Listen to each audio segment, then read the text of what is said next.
Greetings, everyone. Hope we're all having a wonderful morning, evening, afternoon, wherever you happen to be in the world. Got a lot of cool people in chat already. A lot of Jedis. I see a lot of hello there's.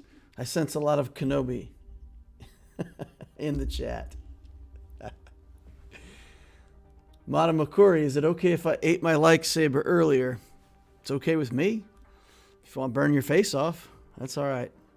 I put out the PSA. It's like a stove, you know. You don't want your kid to burn themselves touching the stove because the stove is hot.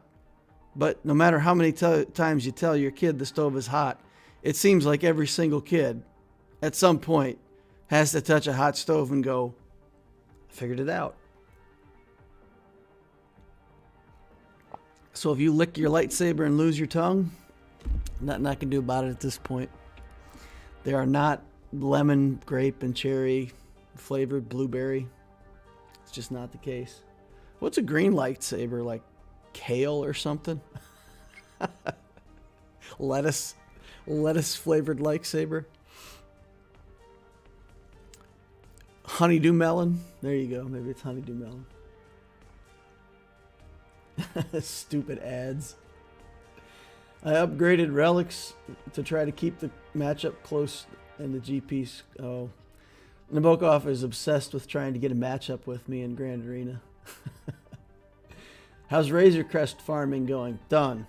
Razor Crest farming is done. Arva says I might go in Relic 3 characters in a row now. Nice. Zymerge here. Mithri's here. Can we almost be sure that there will be a light side GL ship? And what could it be in your opinion? Somebody had mentioned something that would be clone based, like a clone, a capital ship that was based on the clone tag. I thought that'd be a pretty cool idea for a light side ship. We've got Resistance, we've got Rebels, we've got Galactic Republic. So yeah, a clone ship might be a pretty cool thing to have in the game. I do feel like they're going to want to do that because, yeah, it seems like every time they do one thing for the light side, they try to do something else for the dark side. 6 Galactic Legends, 3 light, 3 dark, you know. So it would make sense that if they're bringing a ship into the game that's at a new power level, that they would, you know, expect to pretty quickly follow it up with a light side ship of the same quality. You know what I could do, though? What we could do to make a better guess, I could just go into my ships and figure out which ships I haven't invested in. Like, what light side ships have been left behind? So, Galactic Republic. Well, there's not... Everything on the light side is pretty much Resistance, Galactic Republic, etc. Who knows? Maybe it'll be a cargo ship. There we go. Cargo ships. And then you can just play 7 Millennium Falcons, right? Just play all the Millennium Falcons. That'd be pretty funny. Yeah, I don't know. Clone seems like about the best thing for light side that hasn't already been done. Green is watermelon. You don't need the green part of the watermelon. Green is the only thing in the world where you go on red and you stop on green. Right? It's the other way around. Oh, green apple. Ah, that could be. Celery. A celery flavored lightsaber. Then at least nobody would lick it. Jedi is the one big fleet I think it's missing, but it really wouldn't fit canonically. The light side never had ships as cool as the Empire, though. I don't know. I think the Rebel ships and the Galactic Republic ships right now are pretty darn good. A Rebel fleet can beat just anything in the game, really. And the Negotiator Galactic Republic fleet is pretty much the standard. So, I don't know. Whether they're cool or not, that's different. I mean, the dark side ships might look cooler. It's usually 2 to 3 months between light versus dark capital ships. It should be Jedi or clones, and they drop an entirely new fleet. An entirely new fleet. Yikes. I don't know about that.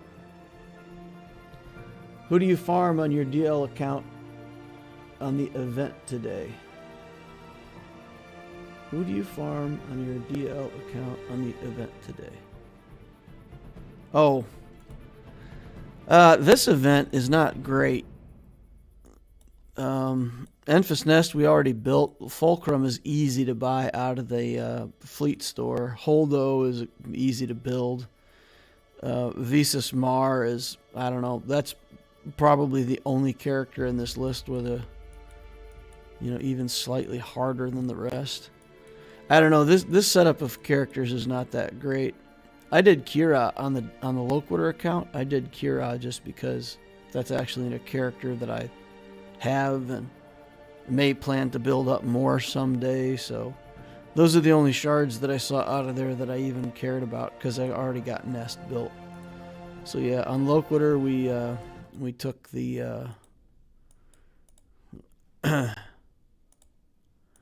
took the shards for Kira here, the easiest bounty.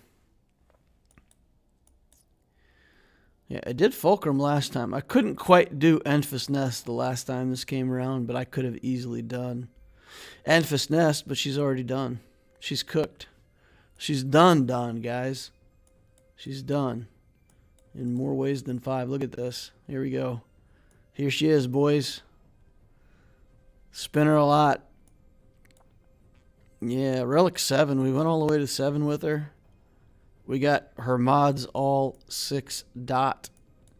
And she's at 171 tenacity.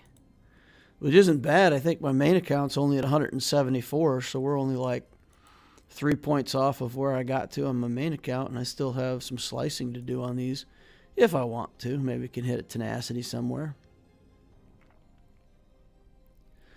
That's pretty good. We ended up with offense here. And we ended up with this cool arrow that's got offense and also 19 speed as a substat and also a little bit of tenacity. So that, I think, is a pretty cool arrow for Enfys Nest. We're giving her enough offense that hopefully she won't be timing out. I hope.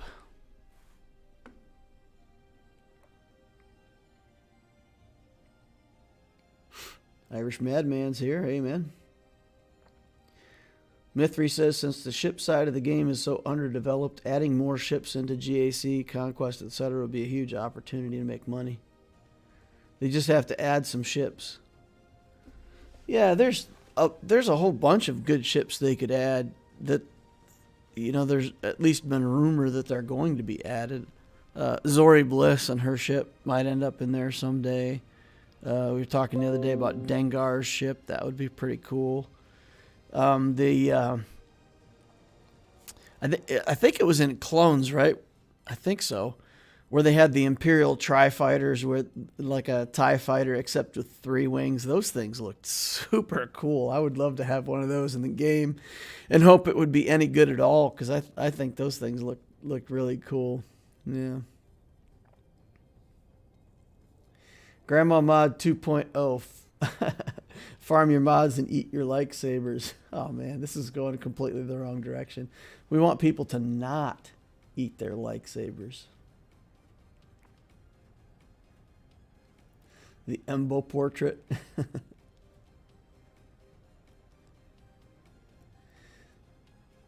Tenacious Nest. It sounds like a new rock band. Nice.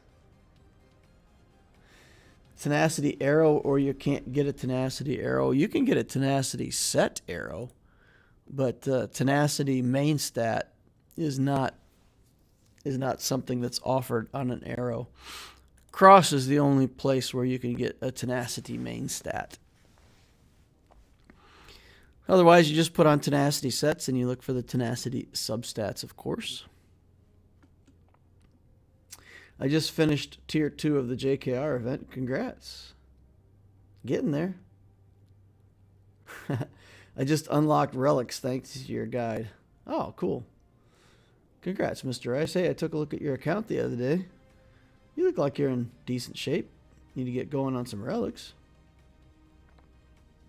Arva says his clone team is now fully reliced. Whoa, that's a big relief. Glad to be done with that, huh? Adding more ships will also give guilds the potential to get full stars on Geo light side territory battle. Probably not going to see a big new fleet until next financial quarter. Yeah, that's what I would expect as well. I would expect it more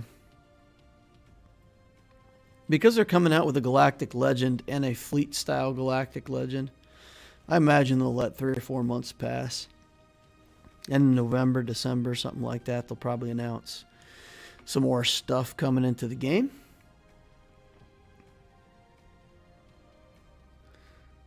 So the big question, on your big account, how quickly do you think Ray plus Executor will get you close to Division 2?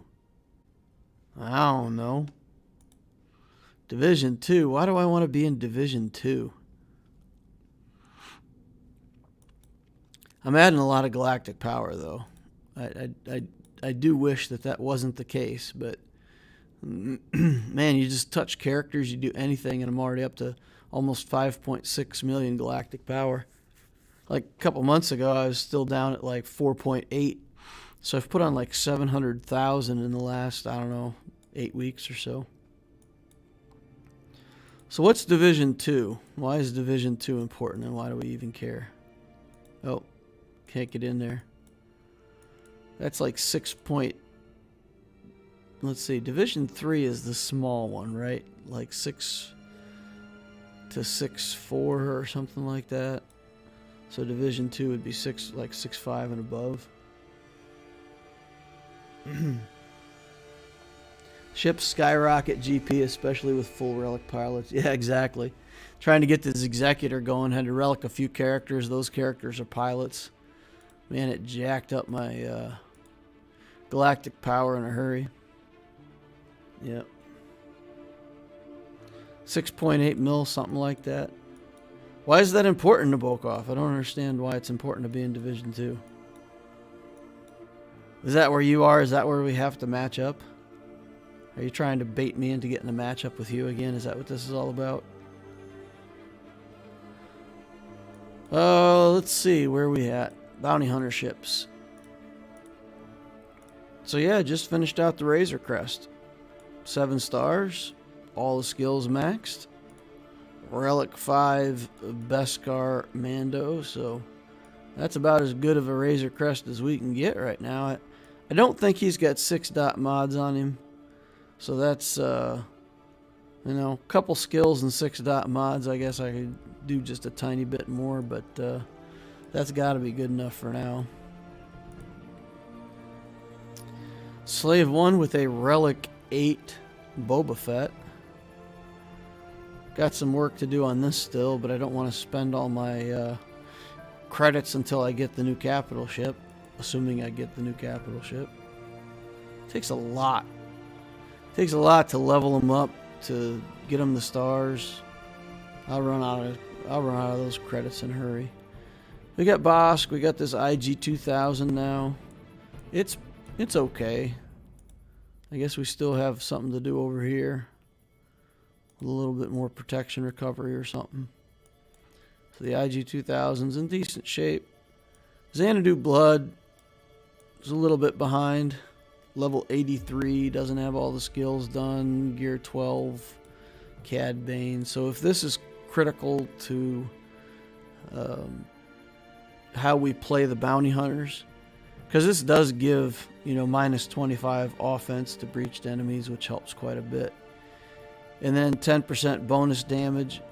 Bonus damage equal 10% of target's max health against breached enemies. So I don't know how important that's going to be. If the capital ship ramps up the damage or makes the bounty hunter fleet more tanky, that's going to have a big difference. Because if it makes your fleet more durable, then this is going to be a really good skill to do damage.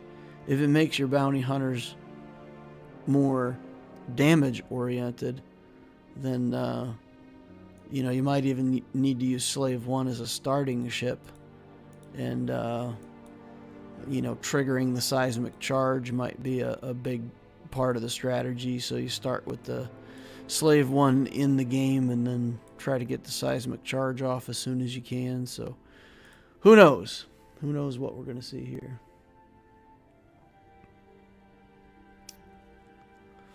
Nabokov says, I'm Division 3. I believe you'll be Division 2 way before me. I just wonder how you feel about the jump for the account. It's tough for me to get that many points for Kyber. I don't know. I'm just going to keep going. Just keep pushing. Push, push, push. Might be worth it for you to buy ship credits from the Cantina store for a bit. Yeah, I've been doing that just for the last few days. I've been picking up these shipbuilding materials here for credits. But it's small. I mean, 84 is, you see this is 13.2. The 84K would make this 13.28. So it's not a very big boost for the cost of it. But yeah, I've been buying those shipbuilding materials out of there to try to boost up my amount by a little bit. If I get desperate and we want to do stuff for the channel, I mean, I can spend some crystals to buy some out of here if I'm close on something and really want to do it. So there's some options for me if I run out of credits. Is the Emperor's shuttle good? Yes. In an Empire-based team, it's very good. Do you think one should relic the capital ship pilot when using the Executrix? Yes. Well, I mean, Moff Gideon is a requirement for the Sith Eternal Emperor. So if you're building C or you plan to build C, it's a pretty big deal to get Moff Gideon up to relic level, or Moff Tarkin for the Executrix. So yes, it really does help your ship speed, and in some games, some matchups, who brings in their reinforcement first makes a big difference. Because if you kind of slug it out for the first round and maybe, if, let's say, no ships die, and at the end of the first couple rounds, it's still 3 ships on the board versus 3 ships on the board. You reinforce first and you kill one of his ships. Then it's 3 versus 2. Then he reinforces, and maybe he can't kill one of your ships because of the ship that you killed. So it can make a huge difference who reinforces first, and getting him to relic level gets you speed on the capital ship. So that's it. I mean, if you're struggling in Fleet Arena and you can see in these battles, like, man, if I'd have pulled the first reinforcement, I probably would have won that matchup. Then Relic Tarkin,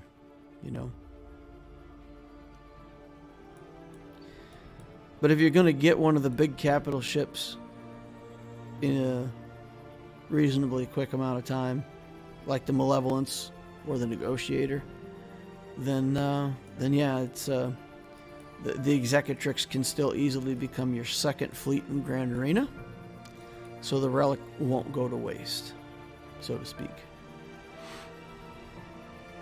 We got the TIE Fighter pilot done as well.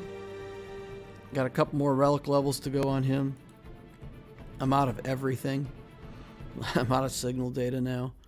So we got to finish him off. We still got Dengar to go. But we're close. We're close. We need this whole piece. We need this whole piece, including the purples. I don't even have these purples farmed up out of the shop. But I think I've got like 10 more days to go before the event, something like that. So we'll keep hacking away at it. And yeah, hopefully I don't have to spend any more money or credits. I'll be able to get that using my usual farming methods. But We're close. We're close.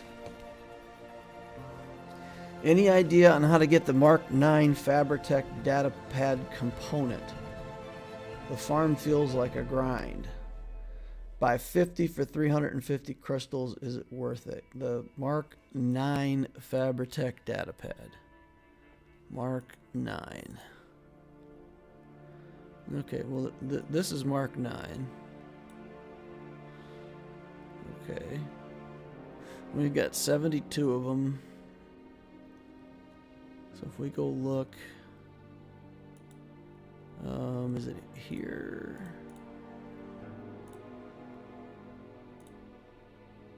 Okay, where are we using this data pad? There it is.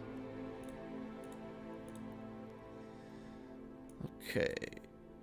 So 375 for 25, that makes it a 15 crystals per shard.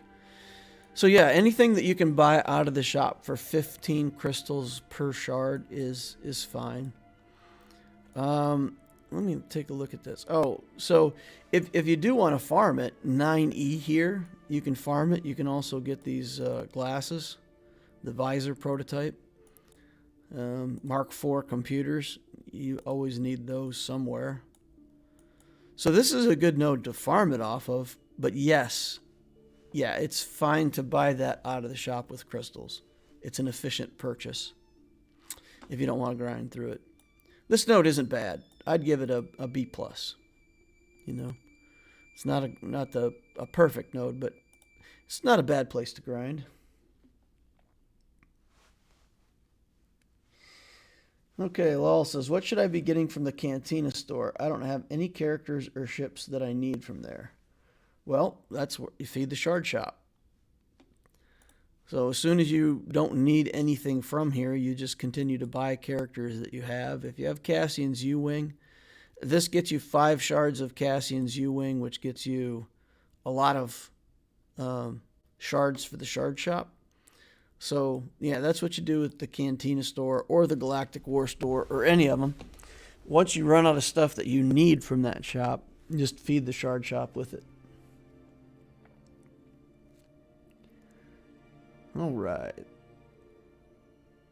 Why Maul R5? I thought for C he was required at R4. That's correct. That's correct. I popped him up to R5 because I wanted to mess around with his leadership ability and make him a character that I can put in Rancor. It's just another character that I can feed to the Rancor in Phase 4 where I'm just trying to, you know, throw teams in there. So the difference between 4 and 5 isn't that big of a deal, so I went ahead and did it. Krennic, on the other hand, not going to do Krennic. Moff Gideon, not going to take him to Relic 5. But Maul, whatever. He may be a requirement for something someday, so I don't know. I just put him up to 5 for Rancor.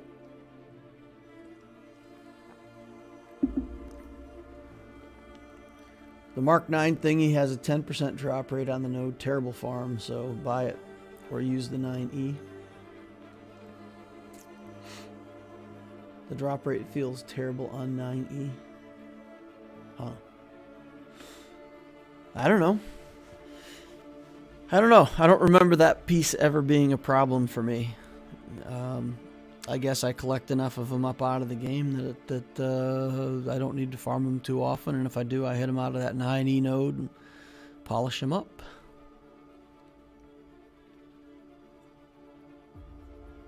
Yeah, 10%, and most other pieces have 20%. Huh. Joey the Goat, what's up? I woke up, I'm ready to chill. Well, we need to do Loquitur's 3v3 teams. So I think since that's kind of the reason to have this stream, let's get in there and start working on that. Now I want to start a discussion while we're working on this. I want to start a discussion among the chat and speculate about Relic 9 and how you guys think Relic 9 should be used, is going to be used, who, assuming that it's going to be commensurately expensive. Because they made, to my opinion, they made Relic 8 really a stretch for normal players. Because even if you can get the other materials that aren't so bad, these impulse detectors are sickening to try to convert. I mean, I like farming bayonets. That's one of my favorite nodes. You farm up, 200 bayonets, and you go in there and it gives you like 7 impulse detectors. It is just horrendous trying to get the materials for Relic 8. So let's assume that Relic 9 is going to be similar and also use those impulse detectors. And, just like Relic 5 and then Relic 6 aren't that much different, probably Relic 8 and Relic 9 will be similar on materials. But how do you guys see it? How do you think Relic 9 is going to apply in the game? Be curious. Relic 9 is dumb. It's for money. But if you can get it, put it only on GLs. They say it'll be good for tanks. For me, that means JML, GK, GG. If capital ship needs it to beat Executor. And then hoard it and pretend it doesn't exist, just like R8. Yeah. Ships are by far the easiest way to earn a high number of gems. Working on ships is free currency. That's correct. That's the way we need to look at it. R9 will be pay-to-play exclusive. Everything becomes free to play at some point, though. I mean, it's obviously it's a way for the people at the high end of the game to stay ahead. Well, CG intends to make it for tanks. I assume it'll grant a large boost in defense. JML seems like a good choice. Free to play will get R9 in a year of farming. JML will benefit the most, probably. Relic 8 is already out of reach for many. Can't even begin to imagine Relic 9. I bet your crew would be a good choice, Darth Loquitur. My crew would be a great choice. I think he's a phenomenal choice. Right after Enfys Nest. How much is it to buy enough Relic materials for Relic 8? So if you just wanted to buy Relic 8 straight up, there's a pack in the shop that comes from time to time. I don't know if it's in there now. We could take a look. Is it in there now? What did I click? If you go to the store, 24. Oh, it's in here. Is this it? Yeah, so this bundle is it. And you can buy up to 3 of these each time it shows up in the shop. You need to buy 2 of them to Relic 8. So if you're a free-to-play player and you really just can't get there and you just want to Relic 8 one character, it will cost you $100 out of the store. Yikes. That's a lot of cheddar. I'm just trying to imagine an R9 Malik. I don't want to. What fleet do you recommend, Loquitur? I need better ships. Geos. I mean, Geos are awesome. On my Loquitur account, I'm still getting really high scores every day with Geofleet. And you can see I got a Relic Spy, but my Geos are nothing special. That Geofleet will do a lot of work for a long time, then get Malevolence, and it'll continue to do a lot of work for a long time. That is the easiest and best way early game to make things work. Okay. Interesting. All right, new tab. 3v3 defenses. And then we're going to do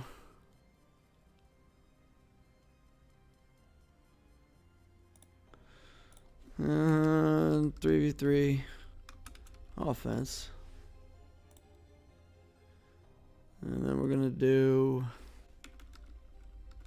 Hey, get in there. What? No, I don't want a default tab again.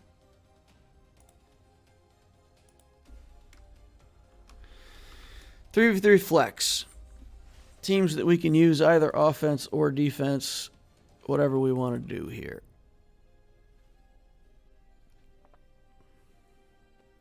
With the Tarkin capital ship, I assume? Yes.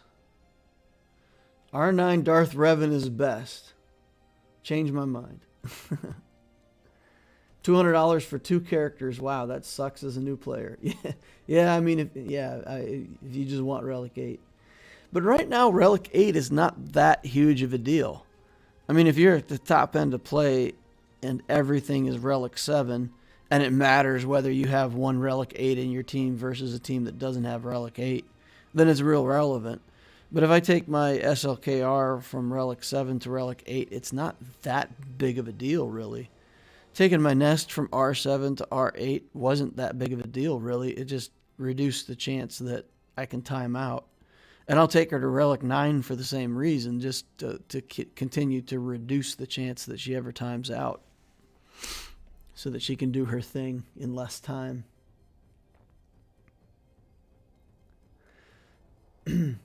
R9 Cup. Wow, that would be a colossal waste of resources. Slide, you don't know that, because actually that's one of the first things I'm going to talk about. I am probably going to use Enfys Nest heavily as a defensive team this early on, because the only interaction I'm not 100% sure of is Thrawn. I need to figure out what Thrawn does to Nest. I can't remember if Thrawn takes away her ability to generate bonus protection or not. I'm not 100% sure. It seems like they've gated R8 so that you need that Galactic Legend good characters in Conquest first. Just joking about R9 Cup, Nick Wilson says. He felt the need to clarify that. Yeah. Well, hopefully everybody knows you're joking. Somebody is that crazy, Nick. Somebody is that crazy. Someone will do it. Someone will do it.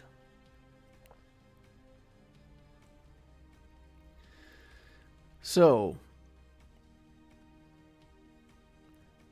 one of the things that you could do for defense with a really big nest, I mean, you can just put Kira in there, put Nest in there, put another character in here that's just, garbage that we don't care about. And for a lot of people, that's going to be hard to get through in 3v3. A Relic 13 Nest. If you have an Annihilate ability like the Bounty Hunters, you can get through this. But honestly, I think unless you have a certain kind of team, which you can scout for, Enfys Nest is kind of it's kind of a massive roadblock on defense. Now, once people get Triumvirate and they get other things that you can work through Enfys Nest pretty easily, then this isn't a big deal. But yeah, Thrawn. Thrawn is the interaction that I have to figure out.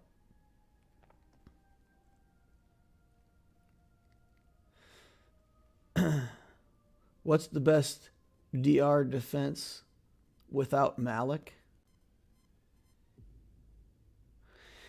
Thrawn won't stop her generating protection up. Okay.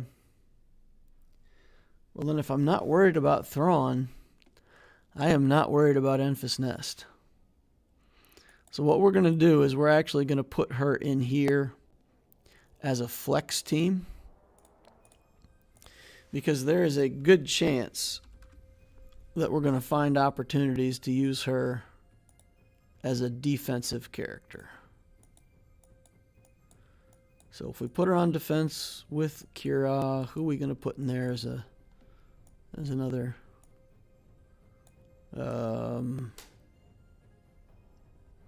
something annoying? There we go. Night Sister Zombie. It's really bad. I'm only gear 7 on this zombie, so it's a pretty awful zombie, but we don't care. We don't care.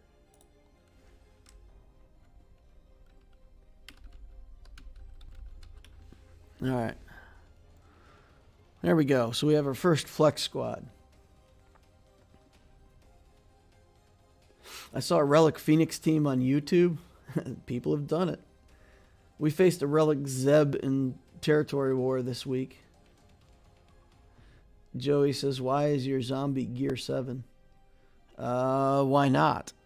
I'm at 1.6 million galactic power. I don't want a whole bunch of extra galactic power. I don't really have a need for the zombie right now. I don't have a second good Night Sister. It's not part of the plan. That's why. That's why a lot of things, it's not in the plan. DR needs Malik if you have him. Otherwise, DR, Bastila, Sean fall in our core with HK or Set as the third, Griff says. That's cool. Joey the Goat says no, but why is she geared up at all? Oh.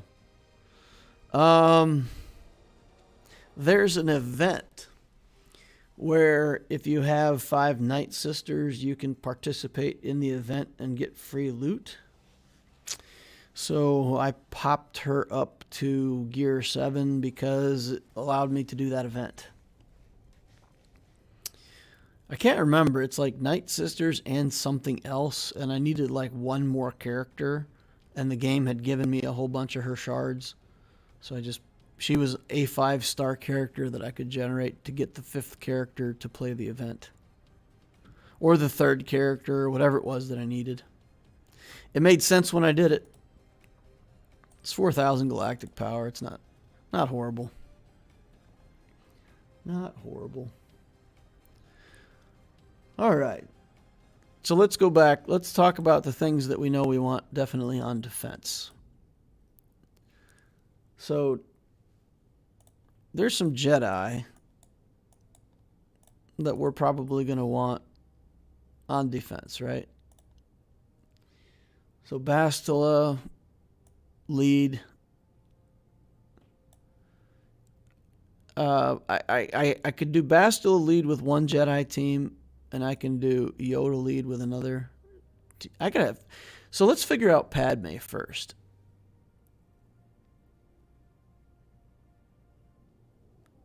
So where?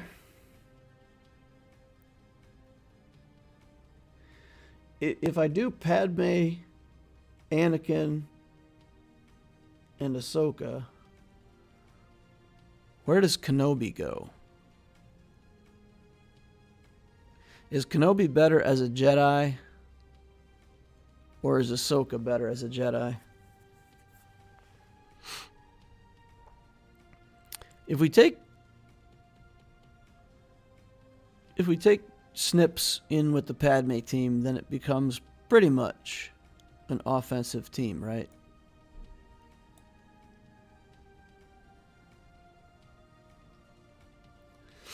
Darth Loquitur, I just joined. Why Night Sister Zombie for Enfys Nest team?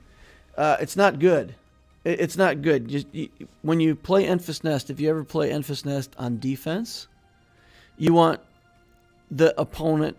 So let's say you play Enfys Nest on defense in a good 3v3 team. You would want something like Newt and Dooku, where the other characters are going to put themselves under stealth, be untargetable. Nest is the only thing you can target. The other way you can do it on defense is put Kira as the leadership. Doesn't matter if she dies, the leadership is still going to be in place every time. And then you just put Nest and another character that's going to die. The opponent pretty much kills off the other 2 characters right away. No problem. And then it's just basically a solo Enfys Nest, which is impossible for people to deal with. So the zombie's just a character that I can throw in there that they're going to kill. But you just want a solo Enfys Nest on defense. It won't let you place that.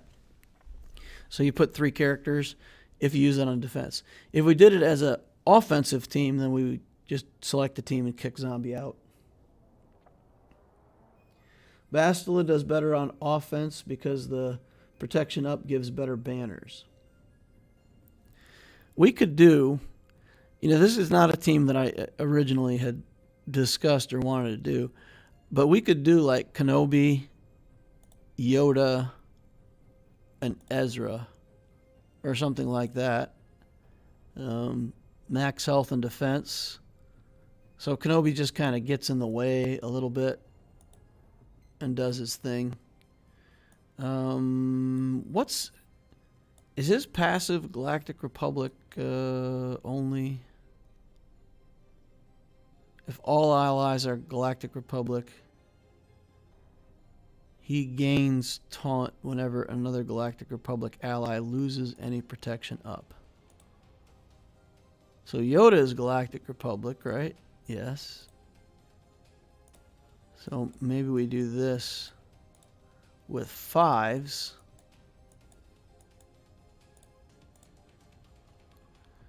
Or Clone Trooper. We could just stick 5s in there.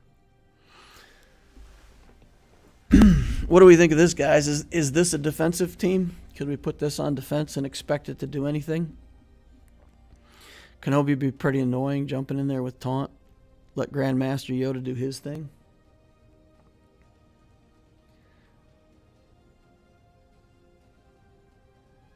This team won't have protection up. He still taunts if someone is crit. He still taunts if someone... It's only if all allies are Galactic Republic. Oh, if they lose protection up. Whenever another ally is critically hit, they gain critical hit and he gains taunt. Oh, okay, so that only... He only taunts if they lose protection up based on the Galactic Republic thing. Well, does he generate any protection up? Yeah, protection up. Yeah. And we got the Zeta on him, right? So they'll get some protection up from him.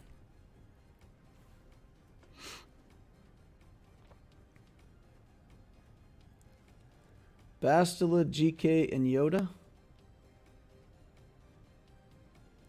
Just go for Anakin, General Kenobi, Ahsoka, and Padme 5's Yoda. Yikes! No, I don't think we're gonna go for that. No, I wouldn't expect that to do anything and try to keep GMY with Basti.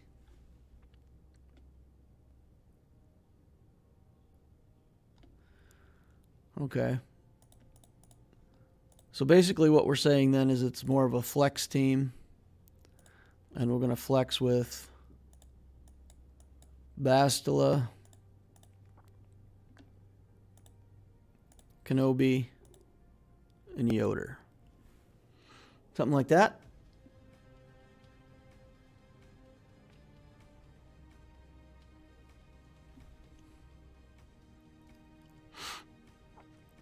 So we can do that.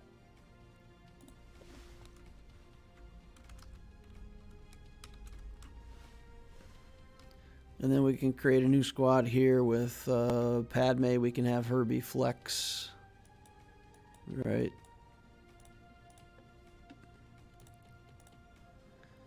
And do that.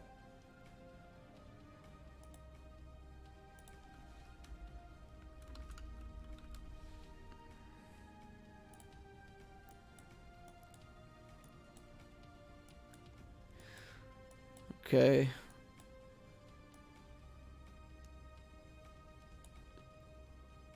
But see, then I don't really get another Jedi team.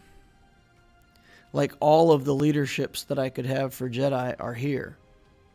And I have some Jedi scraps that I could still use that are going to end up going to waste. And I don't want that. I feel like this is too much good stuff in one team. It's a good team, but I don't want that much good stuff in one team. I really don't. Not for where I'm at right now, because I'm going to be stretched to get enough teams to play. So is it better to have Grandmaster's guidance as a leadership? Resist to debuff, they gain 25% turn meter.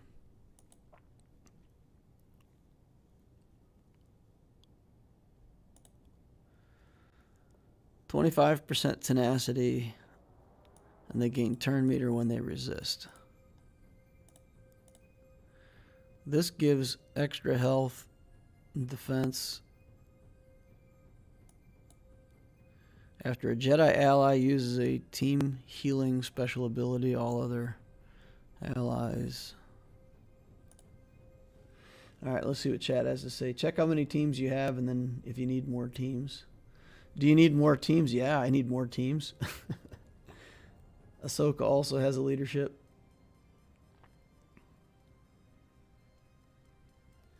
Put GK in the Padme and Ahsoka with Yoda lead. Ahsoka doesn't work outside of GR, but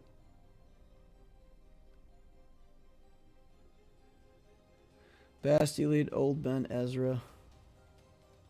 Yeah, something like that, Joey. Something like that.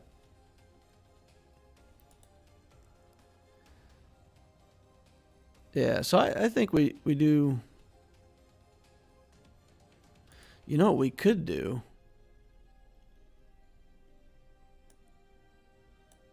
We'll put Plo in here.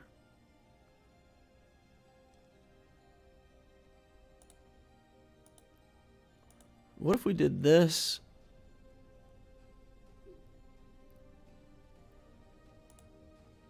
Bastila, Yoda, and a garbage Jedi.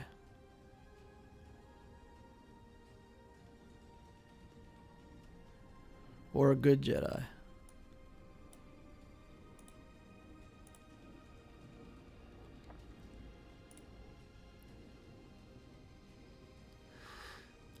Let's see.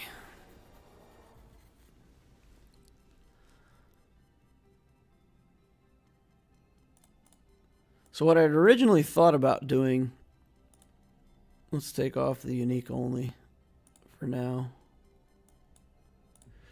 What I'd originally thought about doing for the Jedi team here, and maybe it really is the best way to go, do Yoda. We got this Bendo down here that's just started, and then we can put in Ahsoka here.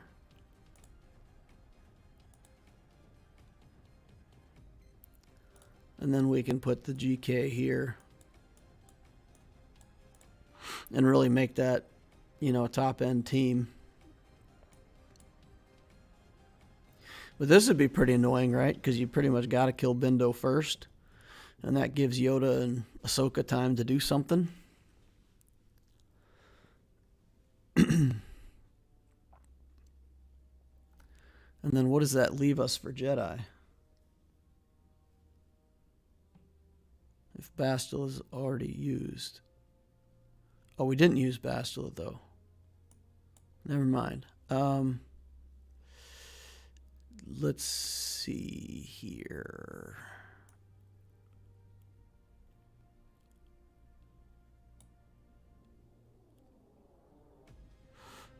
Okay. This we're going to get rid of and do something different.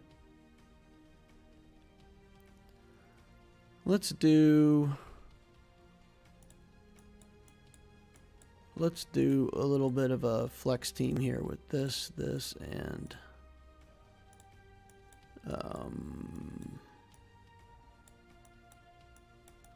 where's the Marauder?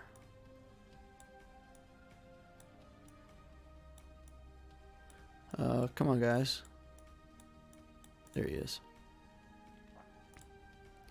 We can do that as a flex team. Alright, then I think we can put the unique only back on and be okay. So we've got a Jedi team here. And basically we control where this goes as an offense team. What about Kenobi or Yoda lead with Jolie? And Ahsoka with Basti lead. Okay. This is only 48,000 galactic power, though. That's pretty weak. And that's really not a flex team either. That's really just an offensive team.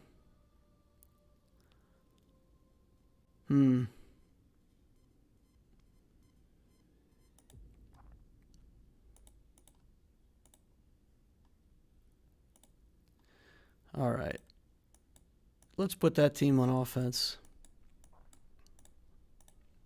And I'm sorry that you guys have to watch me fumbling around with all this stuff, but this is how you save yourself a ton of time during the actual Grand Arena by setting all this stuff up ahead of time. Okay, so we make that an offensive team. Let's go back to defenses. Then we've probably got something we can do with her on defense. We haven't used Ezra.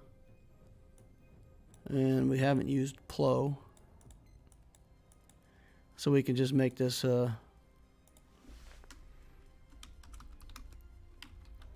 make it a defense speed bump. It's just something that's there. Remember, Bastila doesn't even have a Zeta. So I don't feel like we're giving away too much. And it makes it so that they at least have to bring something against her. I'm taking the opportunity to figure out my splits too. 18 and 22 squads so far. I'm pretty happy. At least 4 won't have relics, which should be interesting. Yeah. Yeah, it's never just straightforward, you know. All right, so what do we want to do with Newt? We built a Newt. We got a nuclear bomb. I think we do that. And that. All right. Do Newt. All right. Let's see. What's another separatist squad that we could do? Geos. We could do Geos. Do that. Poggle. Soldier. Soldier has to go ahead of Poggle. So that if we do mass assists, the soldier will put tenacity down before Poggle tries to apply ability block. Geos. Unique only.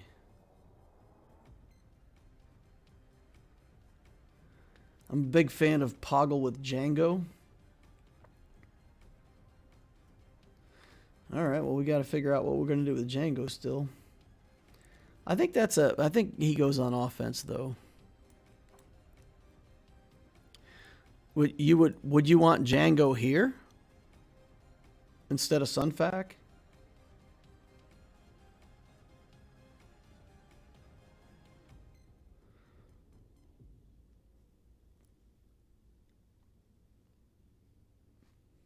Hey, Philosopher's in the house. Hey, man. Already 1.9 million GP. What? Newt with Django is OP. Yeah, but my Django is garbage. So this Newt is meant to be with Spy. I mean, if you got a good Django, sure. But, I mean, my Django is gear 11. I just don't want to put 2 decent characters in the same squad. I feel like that's giving away my Django, you know? Spy needs to be the problem in this squad. Newt's there to be annoying. Sunfac can throw a taunt. So sometime when they're trying to kill Newt and Spy, they have to deal with Sunfac.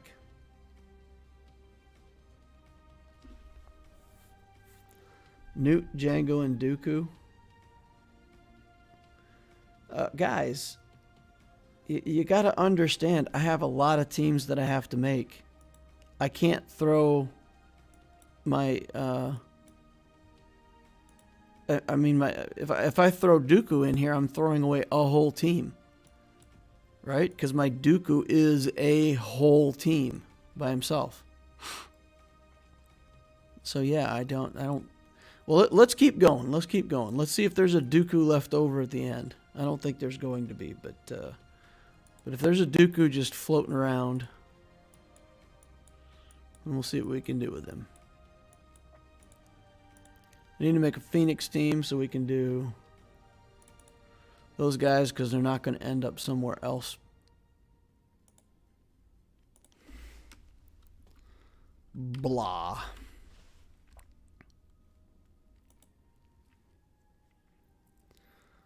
All right, and then Rogue One probably ends up being a defensive team for us because they're kind of garbage right now. They're kind of garbage right now. I mean, we could do Mon Mothma here instead of Jyn Erso just because we really don't have her built up yet.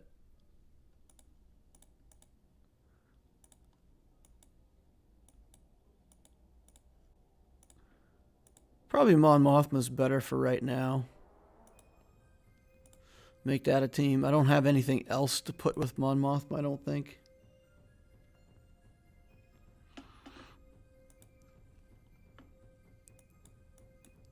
So then we've got some kind of scoundrel team we need to put together here. And we can do this little janky team that we were talking about. We got to get the Zeta on Vandor for him to be effective in this team. But this is funny because Queel will give him a bunch of stats and then he's got to be killed. Right now it's a really low-level team, but maybe we can get somebody to underestimate it. Need Zeta here.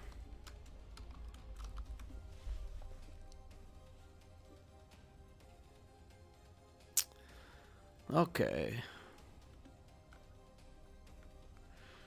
So let's see. We've got 1, 2, 3, 4, 5, 6 defensive teams so far. We need 9 and 9, I believe, right? So that's 6 defenses. Okay, let's go on over. Oh, come on now. Let's head over to offense. And we can put in some kind of Vader team here.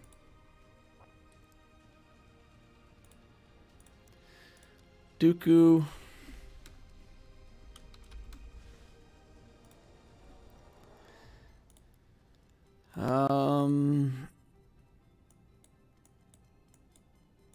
For Vader, we can just place characters around Vader.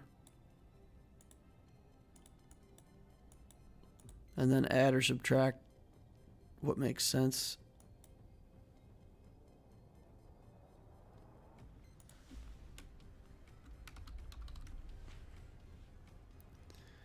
Okay, and then we've got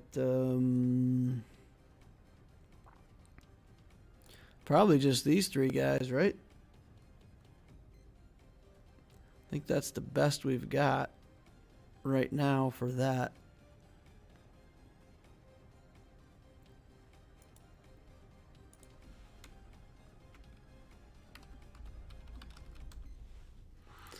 Which leaves us with the Snow Trooper.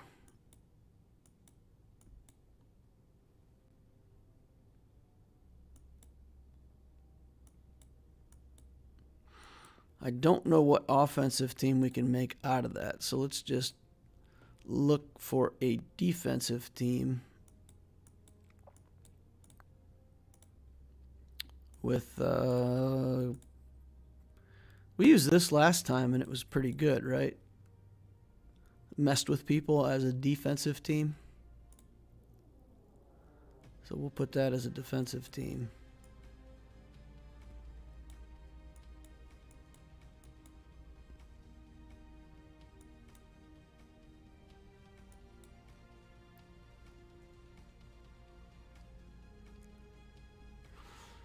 Okay. What does that leave us with?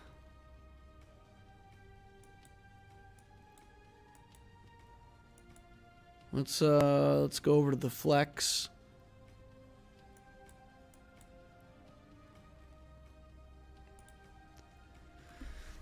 Okay. These have all been used. No bounty hunter team yet. So we can do Bosk, Django, and Boba Fett. Or Grief Karga. I think Grief Karga works better here. That's not Grief Karga.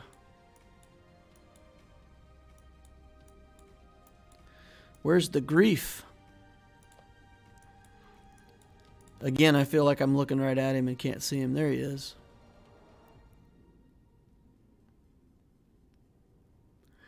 So if I were to want to use Django in that other team, we would have to have Boba in this team. And then there's no damage. So if we take out Django Fett and replace that with Boba Fett, my Boba is really gear, what, 9? He's not that good. Really not good. So I feel like this team just isn't going to make enough damage to do anything. If I use it as a defense, then I can use Django with Newt. How fast is my Django? 241. Maybe we could just swap this out. Accuracy. Good accuracy. Speed.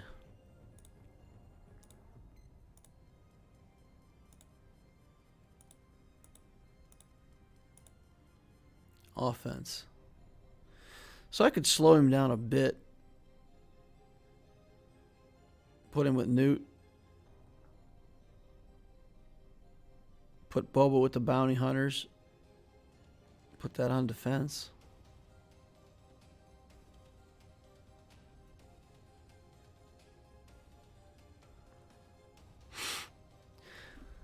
I don't know. Don't know.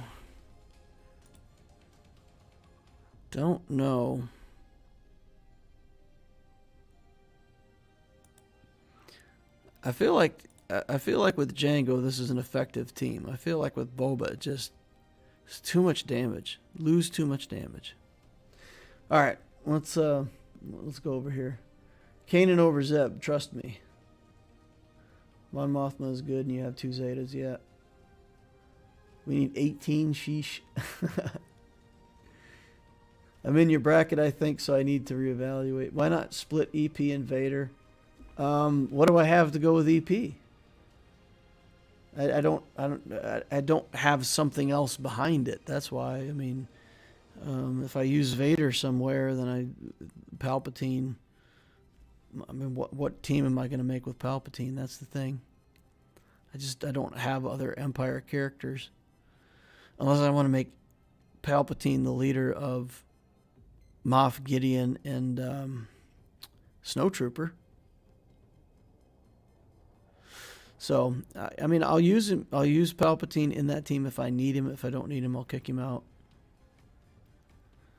We'll see. Joey says keep Django with Bosk. You don't want to waste Boba.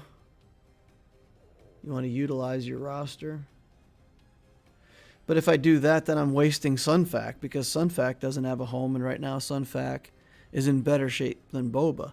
So why would I kick out a useful Sunfac that I don't have another team for to use my Boba? That doesn't help me so much.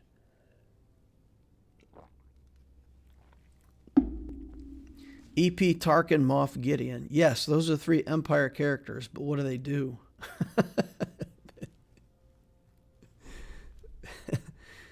The enemy just kills EP and then we're done. EP, Tarkin, Moff Gideon. All right, so let's lock this in. And we could change it. I mean, once we get going in Grand Arena, there ain't nothing to go back and do something different. You know?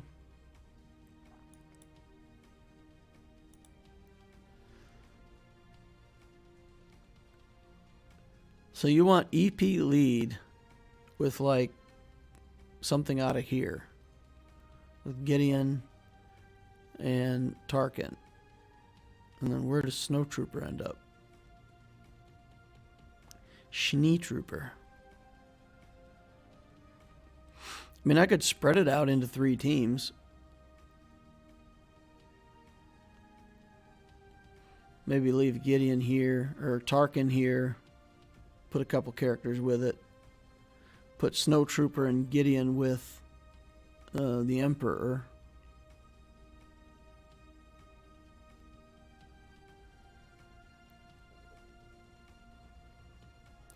Yeah, I don't know. Let's count teams. Let's count teams. See where we're at. 1, 2, 3, 4, 5, 6, 7 defenses. 1, 2, 3, 4 offenses. That puts me at 11, 12, 13, 14, 15, 16. 16. I got to go check and make sure I know exactly how many teams I have to place here. Let me go check. Oh, Division 9, it's 7. It's 7 defenses, 7 offenses. So 16 means that I have 7 defenses and I have 7 offenses and I have a couple other things to back it up. Okay. So we're good with the amount of teams that we've got.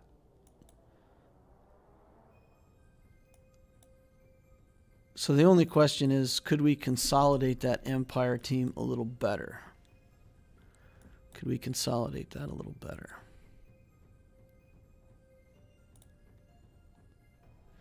I like Tarkin. I like the Snow Trooper on defense. Because it just... it's annoying for people to deal with. But we could do this instead.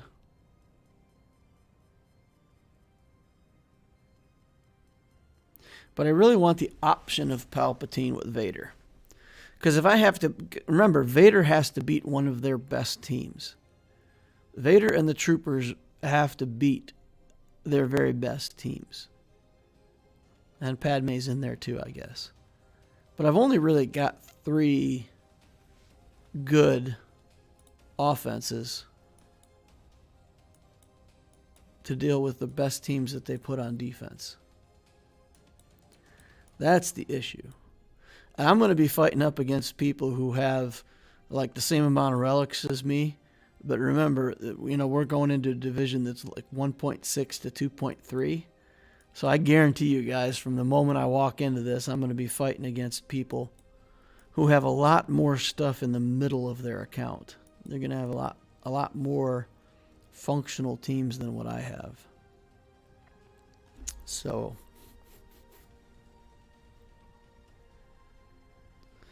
that would mean that we would just have to keep this team potentially as an offensive team.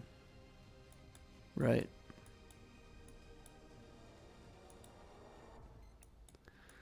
So we can just get rid of this as a defensive team. And we can come over here to the offense side of things. And we can say, okay, let's make a new squad here with... What did we say? Nope. Oh, do we have unique checked on this already? Yeah, we've got unique here. So let's edit this one first. And do that with Snow Trooper and Gideon.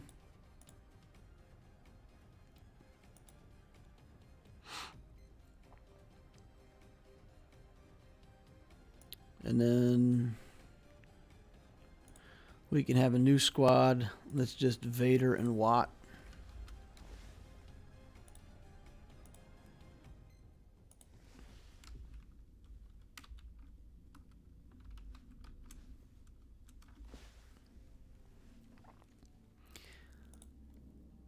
And then we can go back to the defenses.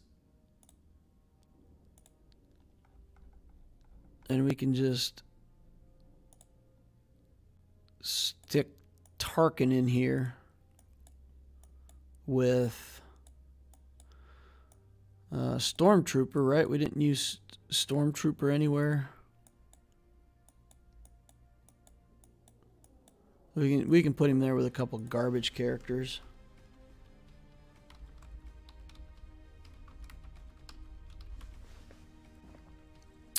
Now that Tarkin's trash. I'd still rather place that than Phoenix.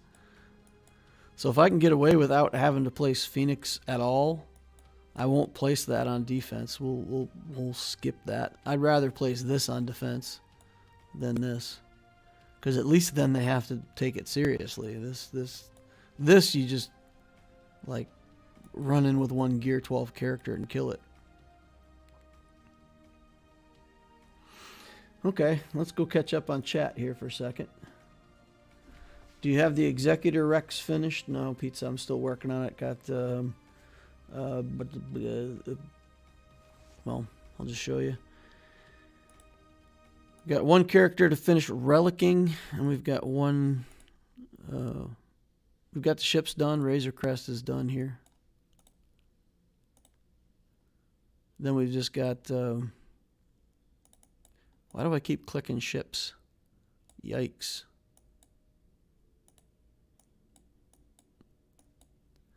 Where is it? We got Dengar to go. We got Dengar to finish relicking. And we got the TIE Fighter pilot to get to Relic 5. Otherwise, we've got 8 here, 8 here, 5, 5, 7. We're good to go. We need to 5 that. We need to 5 that. Close. Close, close, close. We'll be there, though. Pretty sure. Pretty sure we'll get there and get it. But I did have to spend quite a few crystals already. I'm at 38k. 38k and going fast.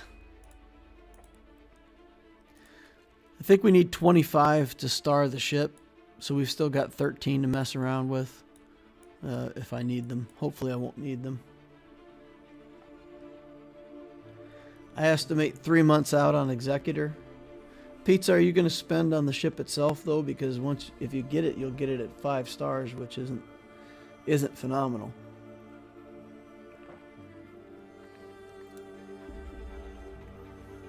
Thrawn will not remove protection up on Nest. It's not counted as a debuff. It's based on her getting hit. JM Luke with Watt Tech recovering protection up. Okay. All right, so yeah, I think Nest is probably for this round of Grand Arena. If I face people that generally I think are going to be able to put better teams than me, both offense and defense, if I'm fighting up, I'm probably going to use Nest a lot on defense, because I think unless they've got Annihilus built or Mando to execute, a Relic 7 Nest pretty much solo, just sitting there, it's pretty hard to kill that for a lot of characters, a lot of teams. Uh-oh. Getting a work call here, guys. 1 second. Let me figure out what this is about. Okay. Don't have to respond to it right away. Darth Revan also beats Nest. That's fine if they save their Darth Revan on offense and they have to use that to beat my Nest. It's already a major victory of some sort, because that means they're not using that team anywhere else.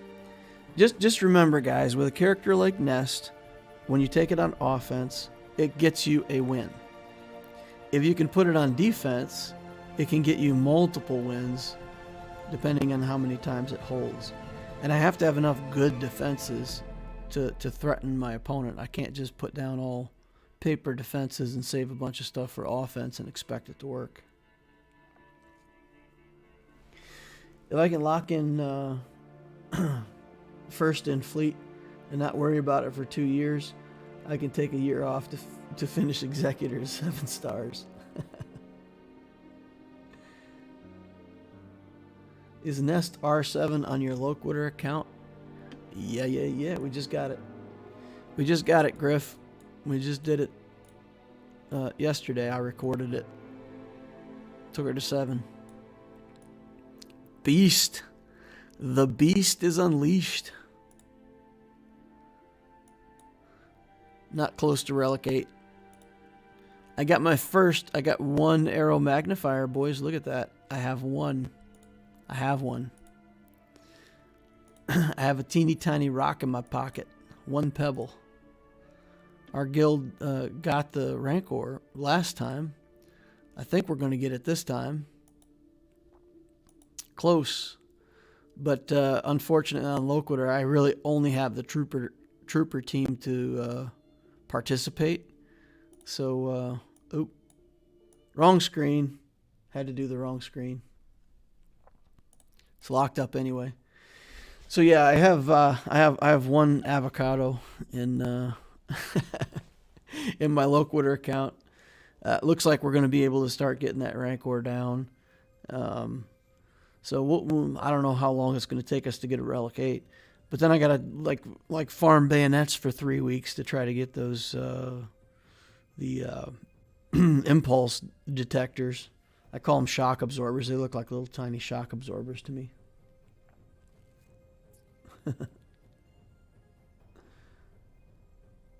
Does that mean both accounts are clearing CPIT? Yeah, on my main we're doing it pretty reliably. On the Loquitur account, I think we got it once, and then this time, last time is the first time that we successfully killed it. So I don't know if we're going to get it every time now or what. It's looking good though. We only got a little bit left to go. I just don't have any other teams to throw at it.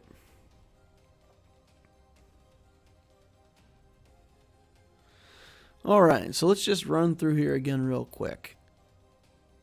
Let's pretend we're setting a GAC defense. So I've got a good team here in the spy. Maybe Geos go on defense. Got a couple garbage teams here just to try to trick the opponent a little bit. Try to make so I got basically one good defense in the standard defenses. Okay. Really?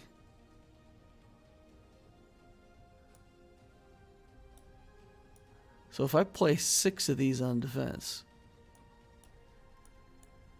yeah, I'm gonna have to keep the Geos as a flex team, probably, sometimes, and not put Phoenix down. So 5 of these teams will go on defense, and then I'll probably end up using Nest on defense just to make another really good defense. Sometimes use Padman defense depending on my opponent. Oof! It's thin. The whole structure is thin, boys. 14 teams with a couple backup teams for offense. The sauce is thin. We'll see. We'll see what we can do with this. Can someone help me with something here? What kind of mods are good for 5-star General Kenobi? I would appreciate the knowledge. Health and a little bit of defense and crit avoidance if you want to. So if you wanted to do a crit avoidance arrow here, you could do that. Just defensive stats. You see, I've got a speed set on Kenobi, but eventually that will change. And it'll be just defense and health sets. Health primary here, defense primary here, protection here. Just make him a brick wall. No need for damage, offense, crit chance, crit damage. Don't need any of that. Speed is okay-ish. If you want to make him a little faster, you can. Got the hiccups all of a sudden. But that's not needed. It's not necessary. But that's it. Yeah, tons of health, especially if you're using him in a Padme team. Tons of health. Once you start getting tons of health on him, using defense sets or getting one defense main stat helps you quite a bit. I put that math in the Ask Loquitur channel. Somebody had asked me about it, so I actually ran through the math on it to try to demonstrate why it is that once you get to a certain point on health, you're actually better off with the next stat being defense instead of health. It's a balance of the two. It's a mix that gets you at the peak. You know, all defense falls off, all health falls off. Mixing the two of them gets you to a little bit higher of a point before it falls off. So, yeah, that's how you want. That's what you want to do with Kenobi. Where can you see how many teams you need on offense and defense? It's in a chart.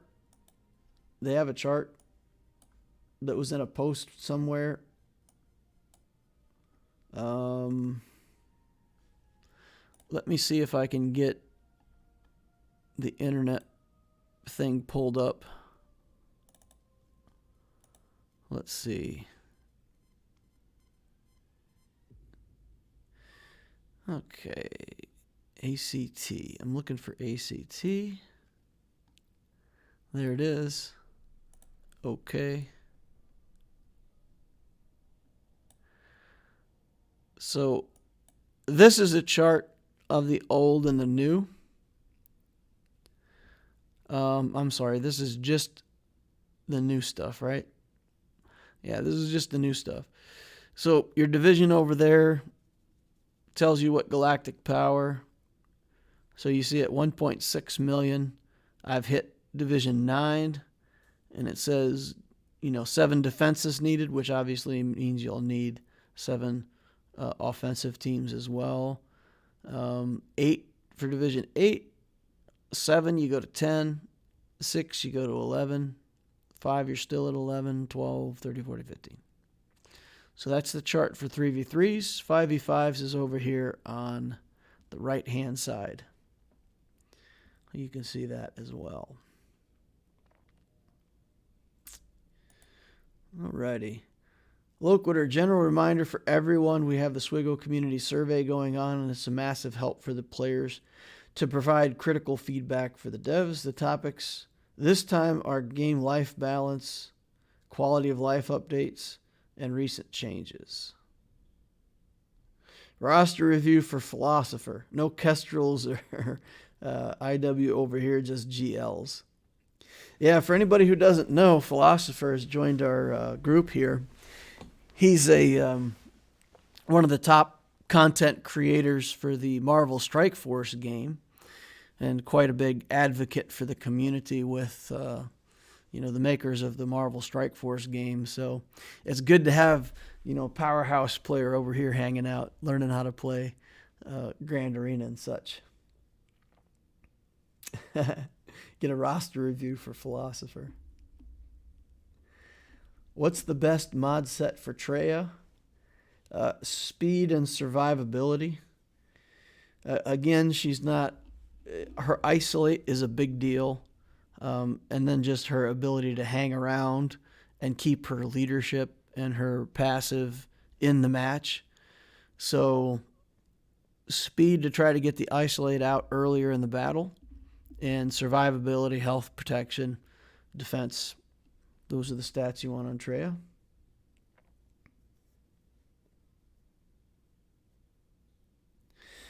All right. Well, we've got the GAC set up. I still need to do some fleet climbing for the day. So we'll probably wrap the stream up there. And if anybody's got any last minute questions, let me know. We're probably getting close to hanging it up. I don't think I can beat this Gungnir guy at all. I think I'm locked out. Locked out of the top spot. Who's in third? Oh, man. We got it rough today, boys. We might be able to beat this. Doesn't seem likely, though.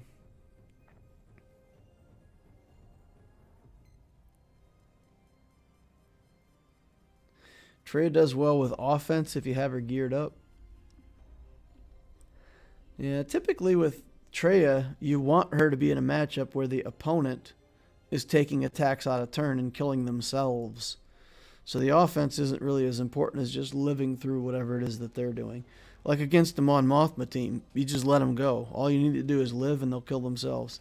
Against a Geo team, same thing. Just let them go. You just need to not die. Negotiator should be able to beat that Rebel fleet. Sure. Yeah, it should. Absolutely. Except we're working with a 6-star Negotiator and a garbage Ahsoka and no Galactic Republic backup reinforcements at all. So yeah, my garbage team versus his full Relic Rebels. Not actually a stellar matchup here. We'll give it a try, though. Speed set, health set. Crit avoidance arrow. Crit avoidance arrow is kind of more of a, when you're using her in certain galactic legend counters and stuff like that, having that arrow is good. Crit avoidance. Oh, let's see. We don't want to do that. If we put the breach on him, he'll clear all of his debuffs, and we don't want him to clear all of his debuffs. So, yeah, see, we lost the Ahsoka already. And then we've got to put the unending loyalty back on him so that he doesn't die.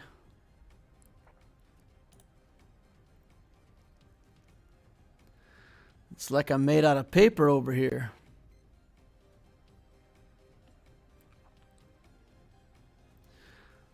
All right, well, let's bring in Plo so that we don't die with this protection killing buff on our tank. Oh, man. I'll clear his debuffs again.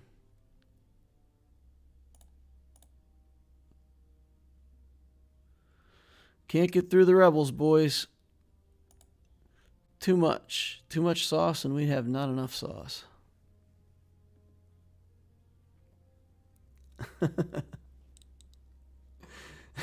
No GR at all. Yeah, farm light side ships. Lol.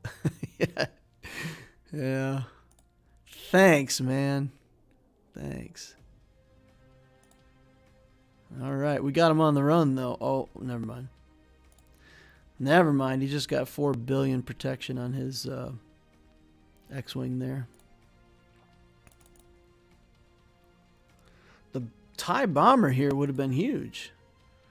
Yeah, well, if I had a TIE bomber, it would be awesome. Don't have one, though.